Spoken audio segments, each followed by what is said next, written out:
Aplastic anaemia রোগী দেখতে পাওয়া যায় এবং অ্যাপ্লাস্টিক অ্যানিমিয়াতে আমাদের বোন ম্যারো থেকে আরবিসি, ডাব্লিউবিসি, প্ল্যাটিলেট কোনোটাই কিন্তু তৈরি হয় না।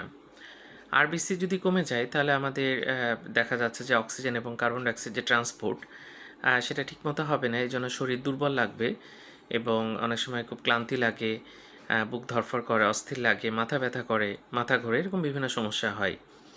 ডাব্লিউবিসি যদি না থাকে এটা আমাদের রোগ প্রতিরোধ ক্ষমতা দেয়, কিন্তু ডাব্লিউবিসি না থাকলে আমাদের রোগ প্রতিরোধ ক্ষমতা কমে যাবে এবং নানা সময় দেখা যাচ্ছে বিভিন্ন রকম ইনফেকশন হতে থাকবে, এটা দেখা যায়। আর যদি প্ল্যাটিলেট কমে যায় তাহলে কিন্তু আমাদের বিভিন্ন জায়গা থেকে ব্লিডিং হতে পারে, এটাও কিন্তু দেখতে পাওয়া যায়। তো যাক, অ্যাপ্লাস্টিক অ্যানিমিয়া যদি হয় ভালো একজন রক্তরোগ বিশেষজ্ঞের সাথে পরামর্শ করবেন এবং আপনি যেভাবে পরামর্শ দেয় সেভাবে এটা চলতে হবে। তবে বিভিন্ন রকম ওষুধ বর্তমানে আছে, সুতরাং এরকম হলে অবশ্যই খুব দ্রুত চিকিৎসা নিতে হবে। ধন্যবাদ সবাইকে।